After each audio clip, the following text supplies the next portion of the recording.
Welcome back to Champion News Talk Radio, brought to you by championnews.net. This is Carol Parisi. Today, our founder, Jack Roser, and myself have Chris Jenner with us. And before the break, Jack was talking about a 6% increase or a 10% increase. Let me tell you. I was talking directly with the superintendent and of District 300, who just had a strike on and the Tuesday. Finance director. Okay. And incidentally, as I described to you what dunces these people were in this conversation, you got to know that they changed the law some years ago. When I talked to finance people in school districts, I was talking to a real finance person, because they weren't a few years ago, like 40 years ago, but along the line, they changed the law that you got to have a certificate, an education certificate as a superintendent or a finance officer of a district. In other words, they ruled out all of the people that have had honing their skills in finance and industry. Wait a minute, you have to have an education certificate, not a finance certificate, to be the finance director? Yeah, you got to be certified that you're okay to be a finance person for a school district. So all of these good people that they could have hired at a lot less salary, I would say at maybe 1/3 the salary that these twits were making. I mean, I'm talking stuff around $200,000 a year for the superintendent, and he's no help in anything, wasn't.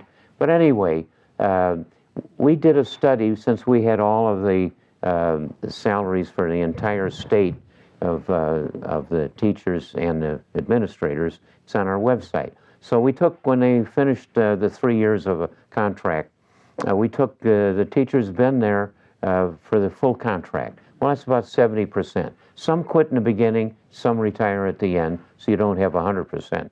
But those that stay, and everybody stays, because these are really pretty good jobs.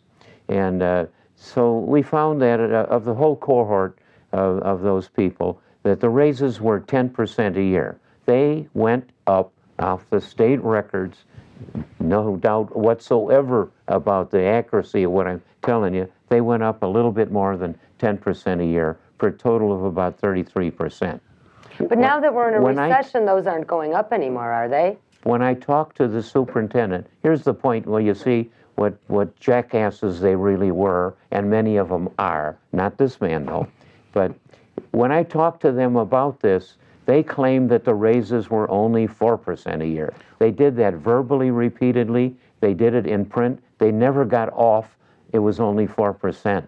But God's truth, it was more than 10 for a total raise of about 33% over the life of the contract. One way you can validate that, a law was passed a few years ago that says anytime a teacher gets a raise of over 6%, the district must pay additional penalties into the TRS, for the pension that it generates. So you can go in and, through the Freedom of Information Act, ask if your district has paid any penalties to TRS. If it has, they're giving raises bigger than 6%. Wow. Hey, Michael, you were going to say something. And that really keeps adding up quite a lot. Our pension scam, possibly? People don't realize it either. What these people were insisting on was their interpretation of a raise was what the union negotiated raise cost of living was. That was it. But there's step raises, and there's raises for seniority. There's at least 3 raises that happen all the time, steadily, that just... And none of these are based on performance. The longer they stay, the higher they get. And there are other raises that are conferred by fiat. But there's about 4 different ways that teachers... Having birthdays is one, going to classes is another, but you're right, they're generally not based on performance. They're not based on performance. Well, this is a good way to segue into something I wanted to share in the last segment, because you're right, and so you have upper management that is just really bloated. Every time it comes to budgetary issues, they don't even look at some of these extraordinary salaries that they're paying on the upper end. The first thing they do is they go after a program, and they cancel a program. Why? Because that tells the community, oh, the children are suffering. We don't have enough money. And the truth of the matter is, it's just the upper management. They could easily get rid of one administrator and hire 3 new teachers. So that proves that, one, the school board and the unions have absolutely no concern about the students, and that the students and the kids' education is being used as pawns. But they keep telling the people it's for the children. Oh, sure. That's why what they resonates. I'm going to get off this, and you should be talking. But my son Tom was on the Barrington School District. Barrington's rich, and their education costs, everything costs more in Barrington. He was on the board, and but what happened is they allowed them to have some other language things like Russian taught in the schools, and Chinese. and the kids Pretty cool, and though. the seniors wrote letters to the board thanking them for having listened to what they wanted to have done. So Tom read those letters, and the diction and everything was so bad in them that he'd ask people.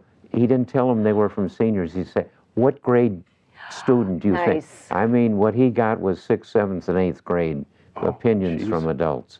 Even in Barrington, we pay a lot, but we aren't getting an education that compares with South Korea or I really think Australia. before we start teaching high school seniors Russian, they should learn how to articulate and be able to read and write the English These were language. prize students by. Well, Thomas Jefferson said that one of the fundamental, requirements to be a citizen was to be literate, to be able to, read and write. Oh, boy, something else we can talk about after the break.